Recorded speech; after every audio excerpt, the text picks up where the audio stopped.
Good evening बच्चों, कैसे हैं आप। चलिए आज एक पाठ पढ़ते हैं।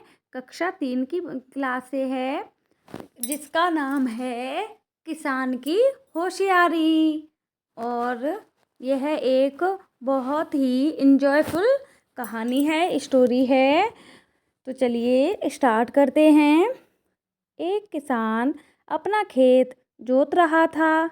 अचानक कहीं से एक भालू आ गया। भालू किसान को मारने झपटा। किसान ने कहा, मुझे क्यों मारते हो? उपज होने दो, जो कहोगे वही खिलाऊंगा।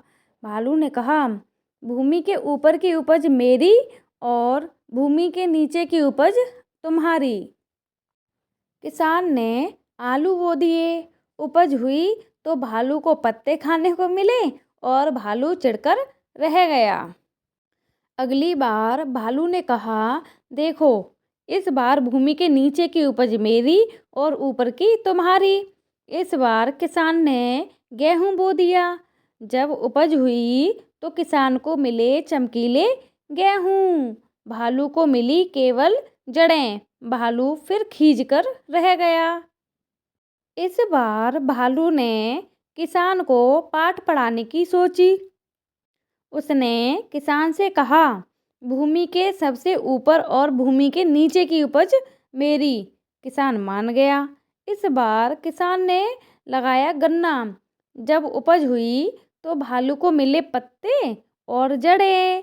भालू का सिर चकरा गया। तो बच्चों देखी, किसान ने अपनी होशियारी से भालू को कैसे सबक सिखाया, है ना। तो आपको हमारी वीडियो कहानी कैसी लगी कमेंट में बताइए। और आगे की वीडियो देखने के लिए हमारे चैनल को सब्सक्राइब कर लीजिए और बेल आइकन दबाना ना भूलिएगा। तो चलिए इस पाठ के कुछ प्रश्न कर लेते हैं। सोचिए और लिखिए।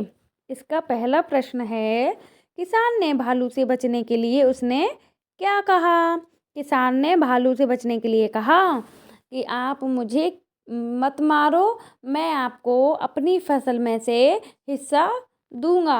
और भालू मान गया। दूसरा है, भालू ने दूसरी बार नीचे की उपज क्यों मांगी? क्योंकि पिछली बार जब उसने फसल की ऊपरी उपज मांगी थी, तब उसे पत्ते ही खाने को मिले थे, है ना। तीसरा है, अंत में किसान ने बुद्धिमानी कैसे दिखाई? अंत में किसान ने अपनी बुद्धिमानी गन्ना बोकर दिखाई थी, क्योंकि भालू ने फसल के नीचे का भी हिस्सा मांगा और उस सबसे ऊपर का भी, इसलिए उसने बीच का हिस्सा रखा। तो उसने अपनी बुद्धिमानी से अपनी फसल बचा ली। चौथा है, आप किसान के स्थान पर होते तो क्या करते? हम किसान के स्थान पर होते तो हम भी अपनी सूझबूझ से कार्य करते और अपनी जान और अपनी फसल सब कुछ बचा लेते। तो चलिए भाषा की बात कर लेते हैं। तो उचित विराम चिन्ह दिए गए खानों में लिखिए। अच्छा, भालू किसान पर झपटा, यहाँ पर पूर्ण विराम आएगा। दूसरा है, मुझे क्यों मारते हो, यहाँ पर प्रश्नवाचक विराम आएगा। ओके। तीसरा है, उपज आई तो भालू को पत्ते खाने को मिले, यहाँ भी पूर्ण विराम आएगा। चौथा है, हम यह काम कैसे करें, यहाँ पे प्रश्नवाचक चिन्ह आएगा। ओके। पांचवा है, किसान को मिले चमकीले गेहूं, यहाँ भी पूर्ण विराम आएगा। आगे इसमें मुहावरे दिए गए हैं, जिनका अर्थ लिखकर वाक्य प्रयोग करना है। तो पहला मुहावरा है, पाठ पढ़ाना। अर्थ होगा सबक सिखाना, है ना। तो यहाँ पर किसान ने भालू को पाठ पढ़ाया। ओके। दूसरा है, सिर चकराना, अर्थात घूम जाना या असमंजस में होना।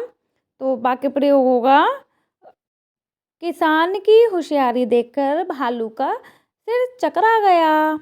तो बच्चों, आपको हमारी कहानी कैसी लगी और इससे संबंधित प्रश्न आपको कैसे लगे, आप हमें कमेंट में ज़रूर बताइएगा और हमारे चैनल को सब्सक्राइब ज़रूर करिएगा। और वीडियो अगर पसंद आई हो तो लाइक करके शेयर कर दीजिएगा। Okay, thank you.